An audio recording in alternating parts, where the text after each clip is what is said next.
In the late 19th century, something as simple as a single dot, when you repeat it millions of times, would end up challenging the very idea of what a painting could be. It actually laid the groundwork for modern art as we know it. So let's dive in and see how that happened. It sounds a little crazy, doesn't it? How could millions of tiny little dots, something so small and so simple, kick off an entire artistic revolution? Well, that's the big question we're going to tackle today as we look at one of the most scientific and, honestly, methodical movements in the history of art. At first glance, this just looks like a peaceful Sunday afternoon in a park in Paris. But look closer. This painting is hiding a revolutionary secret, and it's all about the physics of light. Now, to really get how radical this was, we first have to understand the art world that Seurat was so determined to shake up. Okay, so before Seurat and his dots came along, there was Impressionism, and these guys had already thrown out the old art rulebook. The Impressionists, well, they literally brought art out into the light. They abandoned the dark, stuffy studios to paint on plein air, right out in the open air. Their goal was to capture the fleeting effects of sunlight on everyday life, on landscapes, cafes, city streets.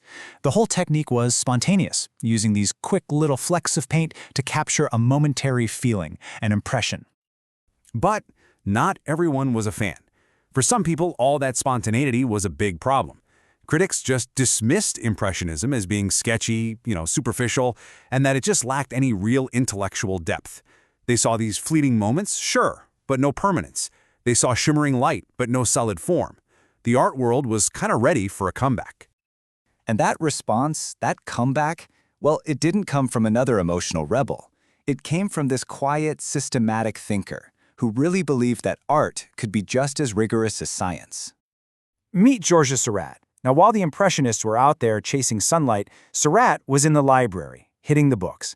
He wasn't just an artist, he was a researcher. He was looking for a system, a method, that would let him create a more powerful, a more brilliant kind of painting. And he found his answers in the science books of his day. He was just devouring the work of thinkers like Michel Lejeune, Chevreul, and Charles Blanc. These guys were systematically studying how colors interact with each other and how our eyes actually perceive them. For Seurat, this wasn't just some dry theory. This was a blueprint for a whole new kind of art. So here's the core idea that totally captivated him. It's called optical mixing. The theory is pretty simple, actually. It says that if you put tiny dots of two different pure colors right next to each other, a person's eye, from a distance, will mix them together. And it creates a third color that actually seems more vibrant and luminous than if you just mix the paints on a palette. And this chart right here shows just how huge of a shift this was. The old masters, they mixed their colors on the palette. The Impressionists, they sort of mixed them loosely, right there on the canvas. But Seurat, the neo-impressionist, he proposed something totally wild. Don't mix the paint at all. Let the viewer's eye and their brain do all the work. So, armed with this scientific theory as his guide, Seurat set out to create this absolutely monumental painting that would prove his method to the entire world. The contrast here is just stunning. On the left, you see an early oil study for the painting. It's loose, it's spontaneous, it's almost impressionistic. But then, on the right, you see a detail from the final piece. The spontaneity is completely gone, and it's replaced by this incredibly precise, almost obsessive system of dots. It perfectly shows the journey from a quick idea to a rigorous, scientific execution. And yeah, this was no fleeting moment. Seurat spent 2 solid years on this painting. He created dozens of preliminary drawings, smaller oil studies, methodically planning every single element of the composition before he ever placed a single dot on that final, enormous canvas. All right, let's do what Seurat intended. Let's start from a distance. The optical mixing is working perfectly. Our eyes are blending all those dots, and we see a coherent, beautiful scene. We see people, trees, light, the whole 9 yards. Now let's move in a bit closer. The illusion starts to waver. You can see that the surfaces aren't smooth anymore. The figures and the landscape, they begin to vibrate with this shimmering texture. You're starting to become aware of the dots, of the painting's surface itself. And now, let's get right up close. Everything dissolves. There is no green grass here, only dots of yellow and blue. There's no shadow, only dots of purple and blue and orange. The image is gone, completely replaced by a field of pure, unmixed color. This is optical mixing deconstructed. It is science and art fused together into one. Now, Seurat's methodical revolution, it wasn't a solo act for long. An idea this big, it gets out. It quickly attracted other artists, and a movement was born, Neo-Impressionism. And its signature technique became popularly known as pointillism.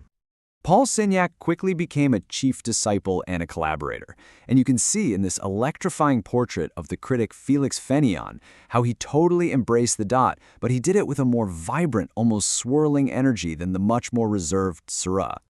And if you want real proof of how powerful Seurat's idea was, look no further than this. Even Camille Pissarro, one of the founding fathers of Impressionism, was so compelled by the scientific logic of it all that he actually abandoned his old style for a few years to paint using only dots. I mean, that's how persuasive this new method was. And the circle grew. Artists like Henri Edmond Cross also joined in, pushing the technique towards an even greater emphasis on pure, harmonious, and really luminous color. It proved the style had a lot of range beyond just Seurat's initial vision. So, okay, beyond creating a new ism, why does this scientific approach to art matter so much in the long run? What's the big takeaway here? Well, the crucial point is this. By breaking the world down into a system of dots and colors, Seurat made a massive shift. The process of painting, the surface, the paint itself, became more important in the park or the people it was supposed to represent. All of a sudden, the how was just as important as the what. And that, right there, was a total game changer. It was a clear signal that a painting didn't just have to be a window onto the world. No, it could be an object in its own right, with its own rules, its own logic.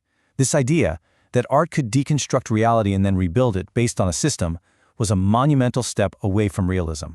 It directly opened the door for the abstract artists and the cubists who would come to define the next century. Seurat's dots, they opened up a whole universe of possibilities.